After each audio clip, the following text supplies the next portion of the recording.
we're seeing on this season now that you and Sam had broken up. Everyone's talking about it. What really changed?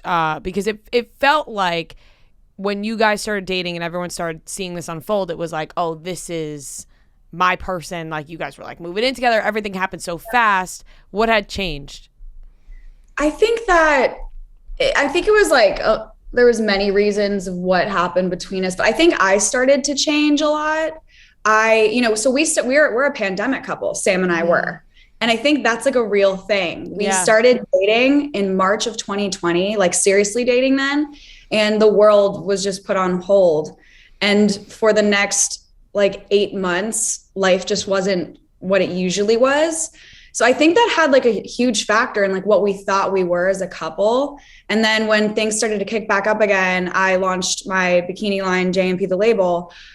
We weren't working anymore, and we just had two different lives. And I wanted to create a business and like a career for myself and like prove to myself I could be something. And he never wanted that, like he already has tons of money and he has like this set life that he wants kind of. And I just like wasn't on the same page. I'm still figuring out who I am. And so I just really think it just started to push us apart. And he didn't like that. So he started to like fight back with me, and you'll see it in the next couple episodes, like shit really starts to hit the fan.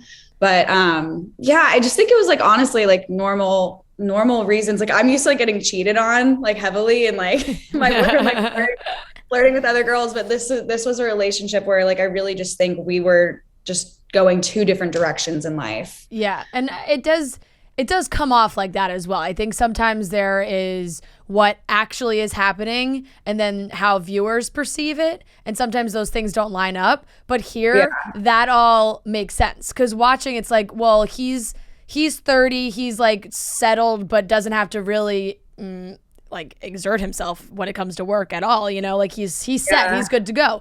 And you're 24 and you're starting your own business, and it's just like, the two are just not connecting. So it definitely made sense.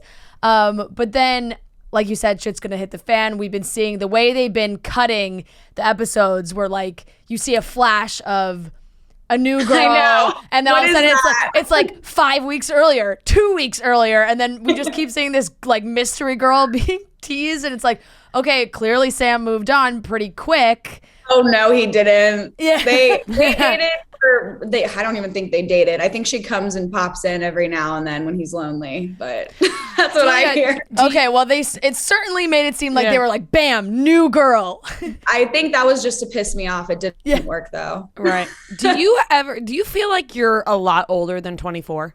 Oh my God. Thank you for saying that, because I was just going to say, this whole narrative that he's 30 and wants to like settle is like, I don't know whose idea that was. I think it was his idea. And he like went along with that. But I do feel like I'm a lot older than 24. But then at times I'm like, am I? I don't know. I have my moments. But I think I'm more mature than him. Mm-hmm. And I think I'm more mature than Jordana. Like, I don't know.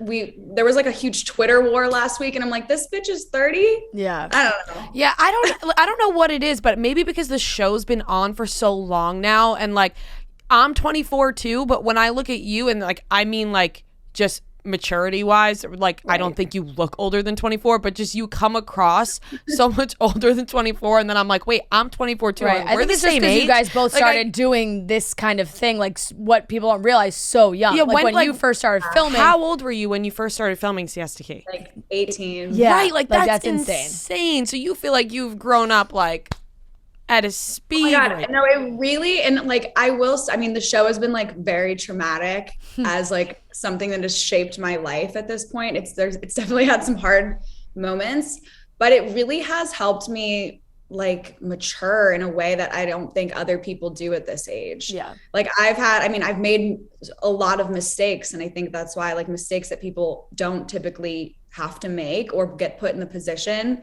to make. So I think that's really like, it's helped with my patience. And sometimes I like to say like I set the bar kind of low, and then I'm not disappointed, and it like helps me work through those things. Like I'm just used to the show now, I guess, and like how to navigate it. So I definitely I feel like I'm 30 mentally. I didn't. But then I see 30-year-olds and I'm like, no. Yeah, and I felt like I didn't love Sam like trying to throw your past like back at you when you guys were having that last conversation in that last episode when you were like, I just want, like if you're going to go out and party, like just say, hey, like I'm going out and partying, probably getting really drunk, like see you later. And he was like, oh, so I can slap someone. Like it was like, that felt unnecessary. So that's like his defense mechanism. He was very afraid that I was going to say like he parties too much. Like, I don't know why that's a big deal. It's already filmed on the show. But I think he didn't want me to, I think that like triggered him. Yeah. And so he took something that he knew would hurt me and throw it back in my face, which like Chloe on the show, she told me something that I thought was really interesting. Like in a relationship, you never want to hit below the belt. And that was such a below the belt comment. Like so petty. And it's like, you're going to say that to someone that you love or you live with, like you're in a relationship with, and you're going to say something that is going to hurt their feelings. I think that was one of the moments where I was like, fuck this guy. Yeah. I was like, I'm out. Yeah. I was so now you guys will really see where it just like, there's no coming back. Yeah, exactly. And I think he still thinks, apparently, according to our friends, like he still thinks there's hope or something. Right at this very moment? I that's what some of them say. Or he just can't move on. Yeah. It's like one of the two. He's probably regretting a lot of things. You watch back, obviously he's watching himself back now, seeing him say those things to you. And I feel like people who like have a moral compass can watch and be like, oh, I probably shouldn't have said that. Obviously, there's other people on the show that I think watched themselves time after time and didn't fix anything, but you get the point. Yeah. I'm one of those people, but I've been on it like one of the longest people that have been on the show. And I think I do notice though that I know how to like navigate through it more than someone like him does, because he is new to it. And it really is something that you have to get used to. Like people don't understand. It's like kind of hard because you really don't want to mess up what you're saying. And if you don't really think about what you're going to say next, it can get manipulated and, other people are going to hear about it. So I think like it can be hard. And I will say like, it's nice that I have been doing it for so long. At least I know how to like kind of do it now. Yeah. And I think that's why he didn't mean to with a lot of things he did.